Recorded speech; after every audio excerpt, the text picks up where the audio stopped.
वंदे मातरम। आप सभी का नेटवर्क 10 में स्वागत है। मैं हूं संजय गिरी।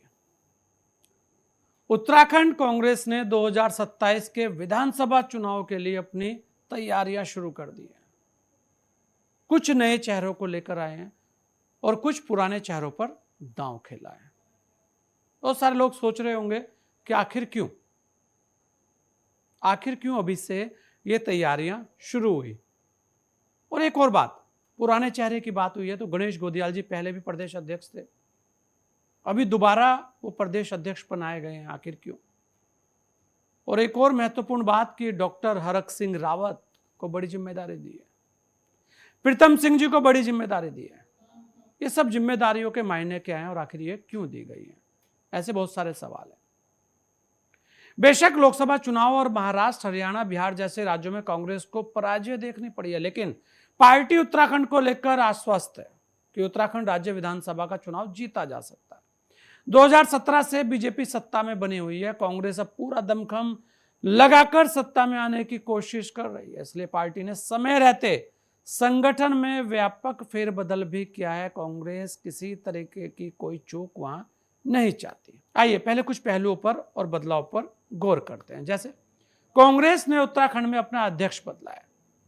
गणेश गोदियाल को दूसरी बार कांग्रेस संगठन का नेतृत्व सौंपा गया है। पहली बार उन्हें 22 जुलाई 2021 में पार्टी का अध्यक्ष बनाया गया था, लेकिन तब राज्य के सामने चुनाव थे। गणेश गोदियाल के सामने उस वक्त बहुत कुछ करने के लिए समय नहीं था। वे केवल कुछ समय इस पद पर रहे, लेकिन उन्होंने अपनी एक छाप छोड़ी। मैं सबसे पहले अपने तमाम नेतृत्व को, सेंट्रल लीडरशिप को, स्टेट लीडरशिप को धन्यवाद देता हूं कि सबने विश्वास व्यक्त किया। और मेरा ये मानना है कि निश्चित रूप में जिस उम्मीद के साथ मुझे ये जवाबदेही सौंपी गई है, मैं उस उम्मीद पर खरा उतरूंगा। मैं पहले भी इस पद पर रहा हूं। मेरा तब ये विश्वास था कि निश्चित रूप में हम सरकार में आ रहे हैं उस समय, लेकिन भारतीय जनता पार्टी ने जो कुचक्र रचे, हम उस कुचक्र से अपने को बचा नहीं पाए और खास करके यहाँ की जनता को नहीं बचा पाए। क्योंकि लोकतंत्र में होता यह है कि उस कुचक्र का जो खामियाजा है वो जनता को भुगतना पड़ रहा है, और आज जनता उस खामियाजे को भुगत रही है, झूठ फैलाकर, कुचक्र रचकर। जो पहले की राजनीति थी वो आज के दौर में नहीं दिखती है।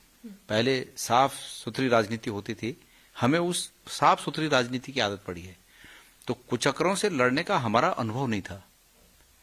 लेकिन भारतीय जनता पार्टी, होता है ना कि समय के साथ साथ अपने को ठीक करना पड़ता है, तो जिस प्रकार से भारतीय जनता पार्टी लगातार कुचक्र रचकर चुनाव लड़ने की कोशिश कर रही है, तो हम अपने को उस तरह से तैयार करने की कोशिश कर रहे हैं कि हमें किसी के खिलाफ कुचक्र नहीं करना है, लेकिन भारतीय जनता पार्टी के कुचक्रों से अपने को बचाना है, प्रदेश की जनता को बचाना है। तो हम इस तैयारी के साथ हैं। और मेरा मानना है कि हम 2027 में जो आने वाले अगले साल इलेक्शन है, निश्चित रूप में उस इलेक्शन में उन कुचक्रों से इस प्रदेश की जनता को बचाकर विजय हासिल करेंगे।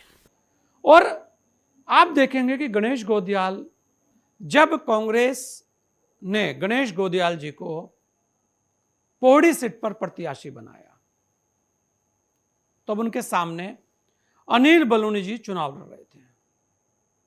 लेकिन देखा जाए तो पौड़ी लोकसभा को लेकर सबसे ज्यादा चर्चा आ रही है। यह भी कहा गया कि गणेश गोदियाल जी ने वहां पर एक अच्छा जन समर्थन हासिल किया है। एक बार समझते हैं कि गणेश गोदियाल को अध्यक्ष पद सौंपने के पीछे खास रणनीति क्या हो सकती है। केवल इसलिए नहीं कि हरीश रावत ने कहा है कि ब्राह्मण नेता को अध्यक्ष बनाया जाना चाहिए, इससे अलग भी है। गणेश गोदियाल को कहा जाता है कि वो जमीनी नेता है और गुटबाजी से दूर रहते हैं। मैंने ये नहीं कहा था कुछ ऐसा। मैंने ये कहा था कि सनातन धर्म उदार है, सहिष्णु है, समावेशी है। उसी तरीके से ब्राह्मण भी उदार है, सहिष्णु है, समावेशी है। कांग्रेस भी उदार है, सहिष्णु है, समावेशी है। ये तीनों का स्वभाव एक समान है, और जब भी इनमें से एक कमजोर हुआ है तो दूसरा भी कमजोर हुआ है, ये कहा था मैंने।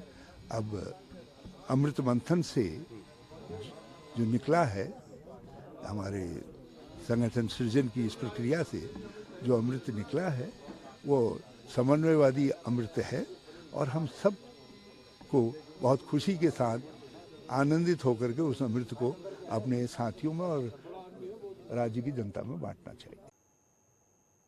उत्तराखंड में गणेश गोदियाल लोकप्रिय नेताओं में एक है। गणेश गोदियाल ने राज्य में कई मुद्दे उठाए हैं और वो सुर्खियों में रहे हैं, बीजेपी पर दबाव बनाए। अगर बात करें जन सरोकार के मुद्दों को लेकर तो उन्होंने कई बार आवाज उठाई, पद यात्राएं भी की हैं। बेशक लोकसभा चुनाव में उन्हें सफलता नहीं मिली, लेकिन पौड़ी संसदीय क्षेत्र चर्चा में रहा। आंकड़ों के लिहाज से भी देखें तो उन्होंने चुनाव में 36.47% मत हासिल किए, यानी कि जन समर्थन था, मुकाबला शानदार हुआ।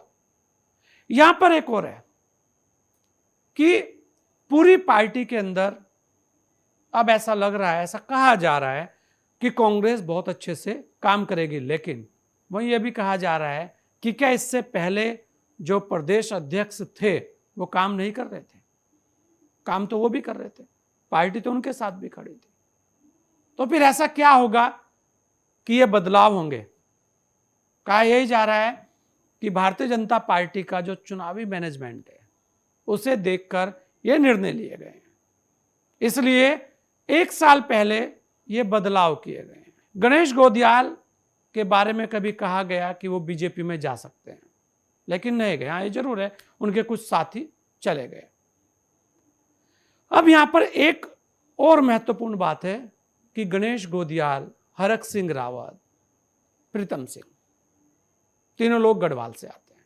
क्षेत्रीय आधार पर यह बहुत महत्वपूर्ण है। 2022 में बीजेपी की जीत में गढ़वाल मंडल की 29 सीटों का अच्छा खासा महत्व रहा है।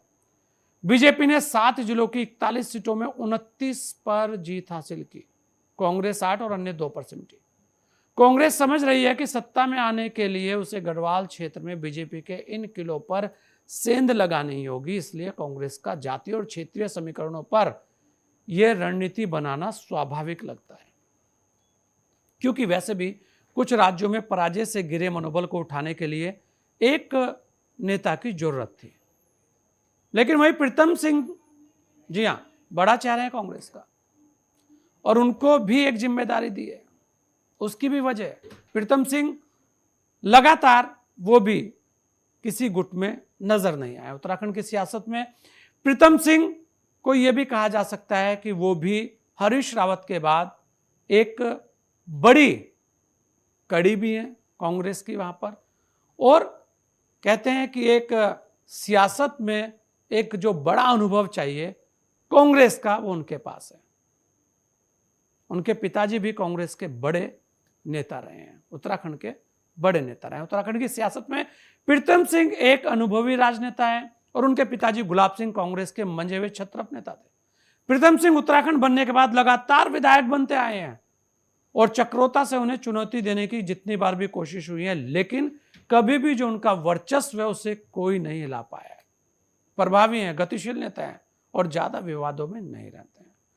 प्रीतम सिंह की संगठन पर पकड़ है क्योंकि वो कांग्रेस के अध्यक्ष भी रहे हैं और प्रचार प्रसार की जब जिम्मेदारी उन पर सौंपी गई है तो उसके बहुत सारे मायने हैं कि उन्हें उत्तराखंड की अच्छी खासी समझ है। लेकिन यहां एक और बात है कि क्या वास्तव में भारतीय जनता पार्टी का जो मजबूत पक्ष है वो है संगठन। जी हां, क्या उस संगठन से पार पाई जा सकती है? क्योंकि इस बार कांग्रेस ने कुछ चीजें ऐसी की है जिसे देखकर बहुत सारे लोग चौंक गए हैं, क्योंकि तीनों नेता और तीनों के तीनों गढ़वाल से और तीनों गढ़वाल के बड़े चेहरे। कांग्रेस चुनाव में मजबूती से उतरना चाहती है, संकेत तो इससे दिख रहा है। ऐसे में जरूरी है कि बीजेपी के मुकाबले में कांग्रेस के तर्कश में शब्द बाण भी हो। कांग्रेस बीजेपी सरकार की जिन कमियों को मानकर चलती है उसे प्रीतम सिंह के नेतृत्व में मुखर ढंग से मंचों पर उठा सकती है। प्रीतम सिंह कांग्रेस के प्रचार तंत्र को इसलिए भी गति दे सकते हैं, वे राजनीति में रहते हुए ज्यादा विवादों में नहीं रहे हैं।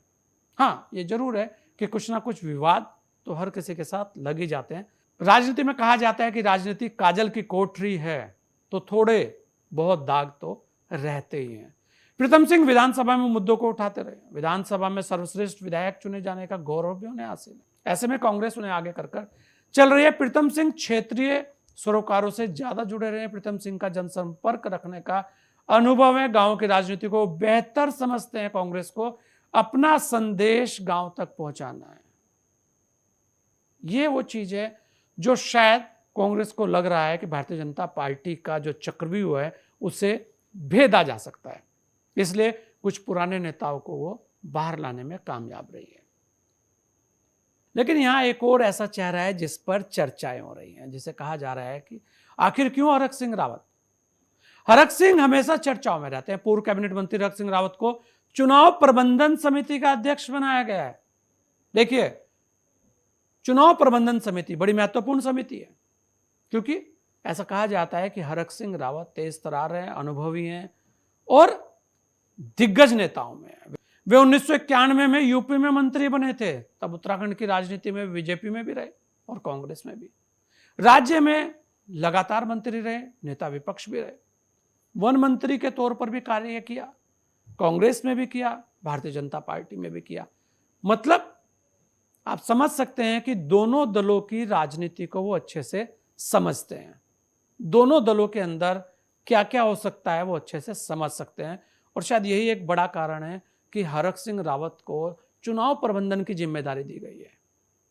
वैसे तो हरक सिंह रावत लगातार विवादों में भी रहे हैं, लेकिन कांग्रेस का मानना है कि उनकी गतिशीलता और तेज तरार छवि पार्टी में कार्यकर्ताओं में उत्साह का संचार करेगी। दूसरा, वो बेबाक बोल देते हैं, संगठन पर उनकी पकड़ है। बीजेपी के सामने उनकी बोल्ड छवि का फायदा भी होगा। हरक सिंह कांग्रेस के पुराने नेता भी कहे जाते हैं, लेकिन कांग्रेस इसे जातीय और क्षेत्रीय संतुलन के तौर पर देख रही है। तो मैंने हमेशा पार्टी हाईकमान का बहुत आभारी हूं कि उन्होंने हम पे भरोसा किया है, बहुत अच्छी टीम बनाई है। माननीय कर्ण मेराज को राष्ट्रीय पदाधिकारी बनाया है। यशपाल आर्य जी पहले से ही विपक्ष के नेता हैं, भुवन कापड़ी उपनेता हैं, और इस तरफ प्रीतम भाई को, गणेश गोदियाल जी को प्रदेश का अध्यक्ष बनाया है।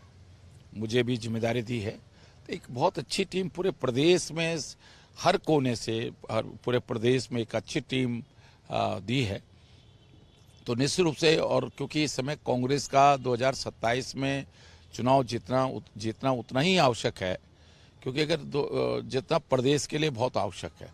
गोदियाल जी से बात हुई, प्रीतम भाई, हम लोग सब लोग एक हैं भाई। कोई लड़ाई नहीं है, कोई झगड़ा नहीं है। लड़ाई है तो भाजपा से। आपस में क्यों लड़ेंगे? हम लड़ेंगे तो भाजपा से लड़ेंगे तो उन माफियाओं से लड़ेंगे जिन्होंने उत्तराखंड को शराब माफिया, खनन माफिया लूट दिया है, जिन्होंने प्रदेश को, उनसे लड़ेंगे। आपस में क्यों लड़ेंगे हम? अब हरक सिंह रावत विषम परिस्थितियों में भी चुनाव जीते हैं, इसलिए हरक सिंह रावत को पार्टी साध कर रखती है। अभी उनको जिम्मेदारी सौंपे जाने पर उनके और हरीश रावत के लिए अप्रत्यक्ष जुबानी जंग हुई। हरक सिंह का बयान था कि फ्यूज कारतूस किसी काम के नहीं, तो हरीश रावत का पलटवार था कि पार्टी में कुछ विष पुरुष है, यानी कहने का आशय कि पार्टी हरक सिंह को खुला नहीं छोड़ सकती, उन्हें पद दायित्व देकर व्यस्त रखने की कोशिश की गई है। बस यही कांग्रेस की सबसे बड़ी एक कमजोरी है कि कांग्रेस जो है वो गुटों में बट जाती है, और यही सबसे बड़ी चुनौती कांग्रेस के इन छत्रपों के बीच में भी होगी, और यही चुनौती कांग्रेस के जो प्रदेश अध्यक्ष बने हैं गणेश गोदियाल की भी होगी। क्षेत्रीय समायोजन कांग्रेस ने संगठन स्तर पर जो बदलाव किए हैं, तीनों ही गढ़वाल क्षेत्र से हैं, जबकि अध्यक्ष पद से हटाया गया करण महारा कुमाऊं क्षेत्र से। करण महारा को अध्यक्ष पद से तो हटाया गया, लेकिन उन्हें कांग्रेस कार्य समिति में विशेष आमंत्रित सदस्य बनाया गया। अध्यक्ष बनने से पहले गणेश गोदियाल कांग्रेस कार्य समिति में विशेष आमंत्रित सदस्य थे। आंकड़ों का खेल, अगर उत्तराखंड में चुनावी आंकड़ों को देखें तो 2002 में कांग्रेस को 36 सीटें मिली। राज्य बनने के बाद कांग्रेस अपना आंकड़ा इससे आगे नहीं बढ़ा पाई, लेकिन 2012 में कांग्रेस की सीट तो 32 पर खिसकी, लेकिन वोट प्रतिशत 33.7% रहा। जबकि 2017 में जब कांग्रेस 11 सीटों पर सिमटी, तब भी वोट प्रतिशत 33 रहा। यानी कांग्रेस को वोट प्रतिशत के मैनेजमेंट को कायम रखने के साथ साथ सीटों को हासिल करने के मैनेजमेंट की जरूरत है। वोट तो कांग्रेस को बीजेपी के आसपास मिलते रहे हैं, लेकिन सबसे बड़ी चिंता यह है कि कैसे रोके बीजेपी की हैट्रिक। और भारतीय जनता पार्टी लगातार वहां पर जिस तरह से काम कर रही है, उससे लगता है कि भारतीय जनता पार्टी को पता है कि कांग्रेस कभी भी सत्ता के खेल में आगे निकलने की कोशिश कर सकती है। भारतीय जनता पार्टी के पास भी बड़े बड़े चेहरे हैं, लेकिन गुटबाजी की गूंज वहां पर भी लगातार चलती रही है। यह अलग बात है कि भारतीय जनता पार्टी के अंदर गुटबाजी कोई बहुत ज्यादा महत्व नहीं रखती, लेकिन इस बार कांग्रेस ने जो पत्ते फेंटे हैं उसके बाद से भारतीय जनता पार्टी के अंदर भी चर्चा जोरों पर है कि कांग्रेस ने जो दांव चलाया है उसकी काट क्या हो सकती है। ऐसी बहुत सारी चीजें हैं उत्तराखंड के अंदर। उत्तराखंड में लगातार भारतीय जनता पार्टी की दूसरी बार सरकार है और युवा मुख्यमंत्री पुष्कर सिंह धामी वहां पर मुख्यमंत्री हैं, साथ ही महेंद्र सिंह भट्ट वहां पर प्रदेश अध्यक्ष हैं, वो भी दोबारा प्रदेश अध्यक्ष बने हैं। कांग्रेस का आंतरिक मामला है, कहाँ किसको दायित्व देना है नहीं देना है उनका पक्ष है। जिनको दायित्व दिया ऐसा है नहीं कि पहले वो दायित्व में नहीं रहे। हम नया चमत्कार तब देखते हैं कि कोई नया नाम होता जो आज तक कांग्रेस में कभी अध्यक्ष पद पर रहा नहीं।